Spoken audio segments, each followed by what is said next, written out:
Sa nakaraan nating video ay natapos tayo kung saan muli nga tayong ipinakilala sa panibagong karakter na may di matitinag na antas ng level at ito ay si Liang Zontian na siyang nakaraang patriarch ng Dark Moon family. At matapos nga nitong marinig ang balita ng isang cultivator mula sa kanilang clan patungkol sa mga nangyaring pag-aaklas ay agad itong binalot ng galit at nasambit nga din ito ng may kayabangan na siya na daw ang baalang lumutas nito sa sarili niyang paraan. Matapos naman sa kaganapang ito ay ipinakita ang hangal na ito na may napakamayabang na postura ay ngiting tagumpay gayong siya ang naging patriarch matapos niyang paslangan si Liang Xiang at kasabay din ito ang nagkaroon nga ng napakalaking pagbabago sa Dark Moon family na di alam ni Liang Zontian. Di kalaunan ay lumipat ang eksena sa isang lugar kung saan matatagpuan ito sa southern face ng Mount Beiming at dito nga natin nakita ang iba't ibang noble family na nagtitipon-tipon. At ipinakita din na hanggang ngayon ay kasalukuyan pa ding nakatago sina Ye Xinghe at Xia Yuning matapos nilang mapagpasyahang pagmasdan ang mga cultivator sa ibaba at alamin ang mga susunod na kaganapan gayong naniniwala sila na di mag-aabala ang mga ito sa wala. Maya-maya pa, tila nakaramdam na ng pagkabagot ang ating bida kaya naman nasambit nito na 3 araw na daw ang lumipas subalit wala man lang nababawas sa lahat ng mga cultivator sa paligid bagkus ay lalo pa itong nadidagdagan sa pagtagal ng sandali. Natanong pa nito sa kanyang sarili na ano daw naman kaya ang totoong nagaganap dito at ano daw ang pinaplano ng mga ito sa lugar gayong labis na daw siyang nalilito dahil sa wala namang nagbabago sa lugar na kahit na anong di pangkaraniwang pangyayari man lang. Subalit makalipas lamang ng ilang sandali matapos itong masambot ni Ye Xinghe ay bigla naman ngang may nangyaring di inaasahan kung saan bigla na lamang nagkaroon ng malakas na paggalaw ng kalupaan na siyang dahilan upang magulat ang lahat. May pagtataka namang napatanong ang ating bida matapos ng pagyanig kung saan nalilito nitong sabi na ano daw naman kaya ang nangyayari sa kasalukuyan. At ang katanungan namang ito ni Ye Xinghe ay binigyang kasagutan ng mismong talampas na unang tinitingnan ng lahat kung saan nga ay bigla na lamang nanggahulog ang mga bato sa gilid nito at nagkaroon din ng malaking butas na agad namang kumuha ng atensyon ng lahat ng mga cultivator senialis na ito na ang kanilang matagal nang iniintay na lumabas. Kung saan ito pala ay ang bakana ng kuweba kung saan nakatago ang Tianlong treasure na hinahanap ng lahat at sa wakas matapos lamang ng ilang araw ay tuluyan na din itong nagpakita sa mga cultivator na may tiyagang nag-ante hanggang sa dumating ang pagkakataong ito na kanilang inaasam-asam. Makalipas pa ng ilang sandali ay tuluyan na ding nagpakita ng malinaw ang tunay na itsura ng bakana kung saan ay mapapansin ang mga ancient scripture na nakasulat sa 2 haligi senialis na talagang nandito na nga ang kinalalagyan ng Tianlong treasure. At nang makita nga ng bawat isa ang tila maayos na istrukturang ito ay agad silang nabalot ng labis na kasiyahan gayong tunay nga daw na nagpakita na sa kanila ang kinalalagyan ng Tianlong treasure na matagal-tagal din nilang inintay sa lugar. Tuwang-tuwa pa ang ilan dahil talagang nagpakita na nga ito sa kanila at kasalukuyang nagbukas, habang ang iba naman dahil sa labis na kasabikan ay wala nang sinayang pang sandali at agad ng kumar-ipas ng takbo upang mauna na makapasok sa lugar at upang makakuha agad ng kayamanan. Namamangha namang nasambit ng ating bida na talagang di daw pala nagkakamali ang karamihan sa kanilang hinala na nakatago ang bakana ng kuwebang ito sa likod ng bato, at sa tingin din daw niya ay talagang nandito na nga ang Tianlong treasure na itinago ng emperor sa lugar. Sabi naman ni Xia Yuning na magmadali na daw sila para makisama sa lahat ng papasok dito at upang may maabyutan din silang kayamanan, subalit ang panukala namang ito ni Xia Yuning ay agad na tinutulan ni Ye Xinghe ng may pagkaseryoso na nakatingin sa mga cultivator na nag-uunahan sa ibaba. At maya-maya nga lang isang malakas at sunod-sunod na alingangaw ang nangyari na animoy may mga kung anong bumangga at nagmamula nga rin ito sa mismong bakana ng kuwebang pinaglalagyan ng Tianlong treasure. At ang tunog naman pala ng pagbangga kanina ay mula sa mga cultivator na ito na makikitang sa di malamang dahilan ay nagtataka sa kung ano ang nangyari sa senialis na wala din silang kaalam-alam dito kahit na sila na mismo ang nakaranas. Ang kung ano namang tinamaan ng mga patay gutom na cultivator ay agad na napansin ng ating bida at may pagkaseryoso niya itong tiningnan na para bang may alam ito sa kung anong bagay nga ang hamarang sa lahat. Maya-maya pa ay malinaw na ngang ipinakita ang bagay na hamarang sa lahat na siya din namang napansin ng ating bida kung saan ito ay tila gintong enerhiya na nakaharang sa mismong bakana ng kuweba na siya din ngang pumihil sa mga patay gutom na makapasok.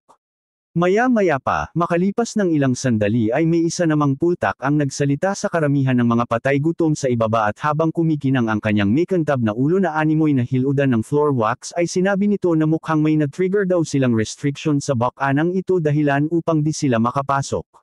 Nang marinig naman ito ng mga mangmang na walang ibang alam kundi ang kahapitan ay agad silang nagpanik gayong sa pagkakaroon daw ng ganitong harang ay di na nila magagawa pang makapasok sa lugar at di na din sila makakakuha ng kayamanan, sambit naman ng mga hindi nakikinig na ano daw naman kaya ang nangyayari ngayon dito. Ilang sandali pa ay may isa namang misteryusong cultivator ang nagsalita sa karamihan ng mga ito at may pagkamayabang nitong sinabihan ang lahat ng mga cultivator na tumabi sa kanyang harapan gayong nakakaharang daw ang mga ito sa kanyang daan. At ang nagsalita pa lang ito ay ang lalaking ito na nakaputi kung saan base pa lamang sa kanyang postura at pag-uugali ay meron itong mataas na katatayuan sa buhay at tila saksakan din ito ng kay-abangan base pa lamang sa kung paano ito tumingin sa kanyang mga pinapatabi. Nang makita naman ito ni Xia Yuning ay agad niya itong namukan at habang bahagyang nagtataka sa presensya ng cultivator sa ibaba ay nasabi niya sa ating bida na kilala daw niya ito at di daw siya pa pwedeng magkamali na ito talaga ang kanyang tinutukoy. Ang sinabi namang ito ni Xia Yuning ay agad na kinlaro ni Ye Xinghe sa dalaga at may pagtataka pa niyang tinanong kung ang nasa isip daw ng dalaga at ang lalaking nasa harap nila ay iisa. Ang tanong namang ito ni Ye Xinghe ay agad na binigyang paliwanag ni Xia Yuning gayong ito daw talaga si Ling Yu at kung saan ay binansagan itong genius swordsman ng Great Zhou Empire at bukod pa dun ay kilala din ito bilang ang nangunguna sa lahat ng mga genius expert sa kanilang henerasyon sa buong capital. Dagdag pa ng dalaga na ito daw ang isa sa disciple ng Feng Yi Divine Swordsman at nagawa na din itong makapag-breakthrough sa 8th Heavenly Layer Realm sa edad na 20 lamang at kasalukuyan na daw itong nasa edad na 23 at ang hinala ng lahat ay malapit na itong makapag-breakthrough sa 9th Heavenly Layer Realm. Ang lahat naman ng mga mabibigat na pagkakakilanlan ng mayabang na lalaki ay agad na binigyang komento ng ating bida at ayon dito na kaya pala naman saksakan ito ng yabang ay dahil sa malakas nitong pagkakakilanlan.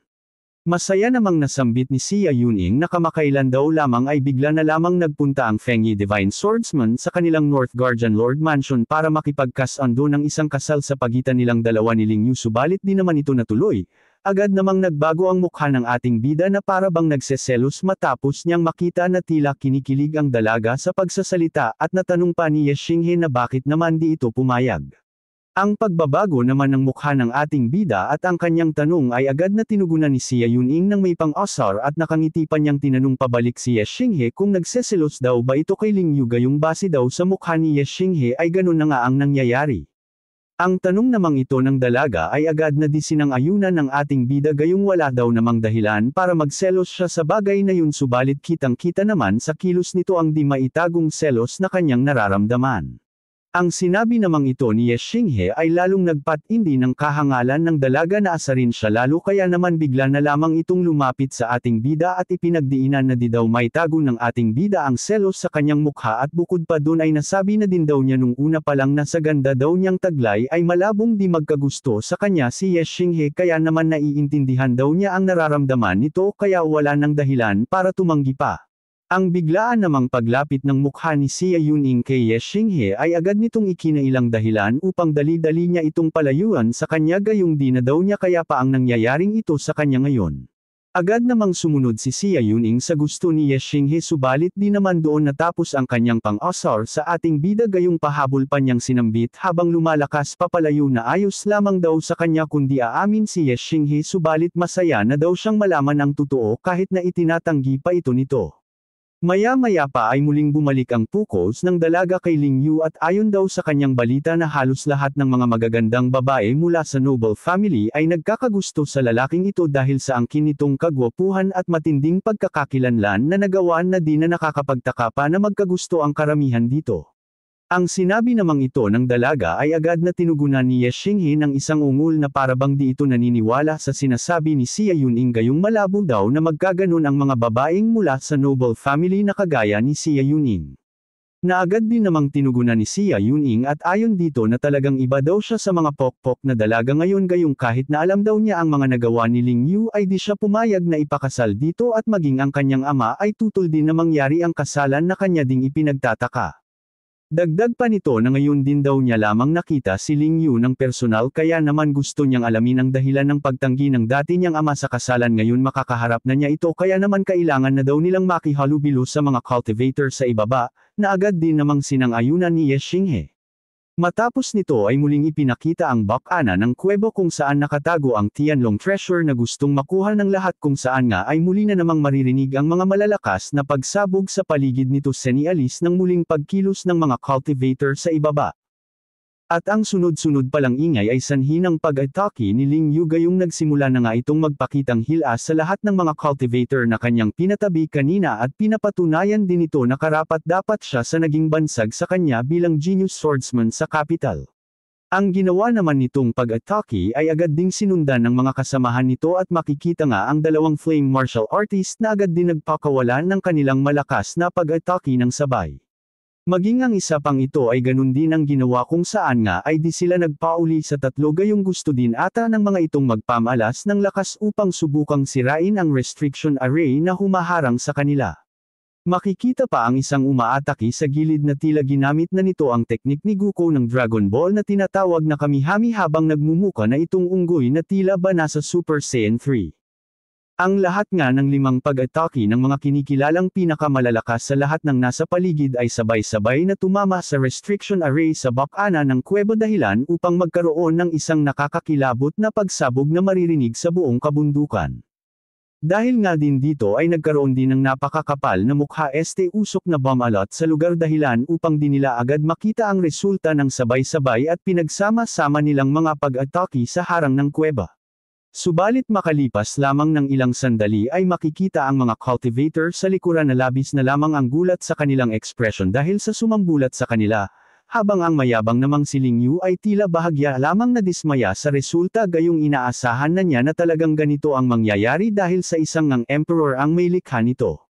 Ipinakita nga din sa eksena ang resulta na siyang nakita ng lahat ng mga cultivator na nagulat at nadismaya gayong maging ako naman mga ka-idol hangal ay magugulat din kung ako ang umatake gayong di man lang nagalusan ng kahit kunti ang tinamaan ng limang malalakas na atake kanina. Alinsabay naman ito habang nakatingin peren at bahagya paring nagugulat ang iba ay may biglang nagsalita at ayon dito na talagang napakatibay daw ng restriction na ito sa kanilang harapan gayong kahit na nagsama-sama na sa pag-atake ang limang cultivator na nasa 8th Heavenly Layer Realm Expert ay di peren ito nagalusan man lang. Sa kanilang banda naman ay muling nagsalita ang mayabang na si Ling Yu at agad nitong ipinagtigil ang kasunod na pag-atake gayong napagtanto daw niya na di nila magagawang puwersahin ang array kaya naman masasayang lamang ang kanilang mga enerhiya sa pag-atake. Matapos niya itong maipaalam sa lahat ay agad siyang nagpalinga-linga sa paligid ng kuweba nang biglang mapuko ang kanyang atensyon sa isang haligi na bahagya pang ang nababalutan ng bato. At matapos niya itong mapansin ay agad din naman itong nilapitan ng mayabang na si Ling Yu na animoy kaklase lamang ng mga idol hangal ko dyan na bida-bida pagdating sa classroom gayong makikita nga ito na pakunwering may inaalam. Alinsabay naman ito ay agad ding nakapagbigay ng komento ang isang cultivator patungkol sa video sa ginagawa ng mayabang na si Ling Yu at may pagtataka pa nilang nasambit na kung ano daw naman kaya ang ginagawa nito doon. Di naman pinansin ng mayabang na ito ang katanungan ng lalaki at nagpatuloy lamang ito sa kanyang ginagawa gayong ito ang sinasabi ng kanyang instinct na gawin at agad din niyang linagyan ng enerhiya ang haligi na kanyang hawak upang magbaka sakali. Subalit dahil naman sa kanyang mga ginawa ay biglang nagkaroon ng reaksyon ang haligi matapos itong malapatan ng maduming palad ng mayabang na si Liang Yu na may bahagyang enerhiya at senialis nga din ito na ito din ang susi sa kung papaano sila makakapasok sa kuweba. Natuwa naman ang isang cultivator sa paligid gayong dahil daw sa naisip ang gawin ng mayabang na si Ling Yu ay agad na nagkaroon ng reaksyon ang haligi na sinundan pa ng onti-onting pagkawala ng harang sa bakana ng kuweba at maya-maya lamang daw ay mukhang magagawa na nilang makapasok sa lugar. Ilang sandaling pa ang nakalipas at maririnig na nga ang pagkamangha ng karamihan na umabot pa sa lugar na pinagtitigwan ni Ye Xinghe senialis na talagang nagkakaroon na ng resulta sa ginagawa ng hangal. Sa kabilang banda naman ay nasambit nga ni Xia Yuning na talagang napakamausisa daw ng mayabang na si Ling Yu sa lahat ng pagkakataon, at dahil daw dito ay kailangan na din nilang bumaba ni Ye Xinghe gayong kailangan daw nilang sumubok na makakuha ng kahit na anong kayamanan mula sa loob ng kuweba. Ang panukala naman ni Xia Yuning ay bahagya pang tinutulan ni Ye Xinghe sa pagsasabing di daw malabong na maglaban-laban ang lahat ng mga grupo sa ibaba para sa kayamanan kaya wala daw kwenta ang bumaba gayong makakasali lamang sila sa kaguluhan kung magkataon at bukod pa daw dito ay mababa din ang pag-asa nilang makakuha ng kayamanan dahil sa dami ng cultivator na ito. Na agad namang tinugunan ng dalaga at marahan niyang sinabi na wag daw nitong maliitin ang kakayanan ng White Fang at bukod pa dun ay pareho din silang nasa 7th Heavenly Layer Realm Expert kaya di sila matatawag na mahina at malaki din ang pag-asa nilang makakuha ng kayamanan basta't madiskartihan nila ang sitwasyon. Kaya naman matapos nitong makapagpaliwanag ay agad na din itong pinagdamali si Ye Xinghe na makababa. Habang sa isip-isip naman ng ating bida na tila umali lamang daw si Xia Yuning upang makipagkilala ng personal sa mayabang na si Ling Yu. Matapos nito ay ipinakitang muli ang kaganapan sa ibaba at kaya pala tuwang-tuwa ang mga patay gutom ay sa kadahilan ng tuluyan ng nagtagumpay ang mayabang na si Ling Yu sa pagbukas ng kuwebo gayong makikita nga ang restriction na dahan-dahan nang nawawala. Ipinakita pa ang isang patay gutom na cultivator na ito sa isang gilid kung saan may pagkamangha pero nitong inulit ang kanina pa sinisigaw ng ilan na talagang nagbukas na nga ang bakana ng kuweba at maaari na silang makapasok sa loob. Sambit naman ng isang cultivator na kamukha ni Daymulag habang tumatakbo na napakagaling daw talaga ni Ling Yu kaya nararapat lamang itong matawag na genius sa henerasyon nito. Nang makita naman ng karamihan ang tuluyang pagkawala ng harang ay agad na silang nagunahang pumasok habang nag-iiwan ng mga papuri sa hangal na ito na tila lalong kumalaki ang ulo. Subalit sandali lamang nitong na-enjoy ang papuri ng karamihan gayong nabaling ang atensyon ng mayabang na ito sa isang banda na tila may nakitang bago sa kanyang paningin dahilan upang napatingin nga ito dito. At ang pumukaw pala ng pansin ng hangal ay walang iba kundi ang tuluyang paglabas ni Xia Yuning at Ye Xinghe sa kanilang pinagtitigwan kasama ang White Fang upang makiisa sa pagpasok sa kuweba at makakuha ng kayamanan. Nanlaki pa nga sa puntong ito ang mata ng mayabang na si Ling Yu habang kinaklaro sa kanyang isipan kung si Yuning ba talaga ang nasa harapan, at bukod pa dun ay mapapansin pa sa ekspresyon ng hangal na tila nabighani nga ito sa angking kagandahan ng dalaga. Subalit agad din naman itong ikinagulat at ipinagtaka ang mga sumunod niyang nakita ng nabaling ang kanyang atensyon sa ating bida gayong di niya inaasahan na may kasama palang binata ang magandang si Xia Yuning. May pangungutya pa nga nitong natanong sa kanyang isipan habang may seryusong ekspresyon kung sino naman daw kaya ang kasama ni Xia Yuning na ito gayong mukha daw itong mangmangbasi pa lamang sa presensya ng lalaking ito. Subalit ang mga iniisip naman ng mayabang na hangal patungkol sa pagdating ni Xia Yuning ay agad na naputol nang biglang magsalita ang isang mukhang butiking cultivator sa kanyang gilid at marahan nitong niyayaya ang hangal na pumasok na daw sila sa kuweba bago pa mahuli ang lahat at magkaubusan ng kayamanan sa loob. At sa punto din ngang ito ay biglang napansin ng matabang cultivator ang presensya ni Ye Xinghe at Xia Yuning sa lugar dahilan upang mapalingon ito sa kanila. Maya-maya nga lang ay tuluyan na ding napansin ng grupong dumating ang presensya ni Xia Yuning at kung saan nga ay biglang napasigaw sa tuwa ang isang bata nang makita ang dalaga na agad nga ding natuwa nang makita ang tumawag sa kanya. Agad namang kinlaro ng mukhang butiking ito kung nandito ba talaga si Xia Yuning senialis na tila nahuhuli ito sa balita patungkol dito at base sa kanyang ekspresyon ay masasabi nga nating kakilala ito ni Xia Yuning. At dahil nga din sa pangyayaring ito ay agad nang napalingon ang lahat sa grupo ng mga cultivator na ito sa kinaroroonan ng dalawa nating bida. Napatanong naman sa kanyang isipan ang babaeng ito sa kung bakit daw lagi na lamang napakadaming mga gwapong cultivator ang nasa paligid ni Xia Yuning at bukod pa dun ay ito din ang nagugustuhan ng mayabang na si Ling Yu at maging ng Ninth Prince pa na lubhang nakapagtataka daw para sa kanya gayong mas madami namang magaganda pa dito sa capital. Sa kabilang banda naman ay napatanong na nga ang mukhang butiking cultivator sa malaking lalaki na kanyang kasama sa kung sino daw naman kaya ang lalaking kasama ni Xia Yuning, na agad din naman itong tinugunan at base daw sa kanyang nakikita ay tila ito ang kataypan ng kanilang kaibigan gayong magkasama ang dalawa na dumating. Matapos naman ang tugon ng mataba ay nasambit nga ng mukhang butiki na kung talagang ang mukhang basurirong ito ang siyang napili ni Xia Yuning ay sobra itong kaiyahiya sa ikasyam na prinsipe at maging kay Ling Yu na parihong nanliligaw sa dalaga.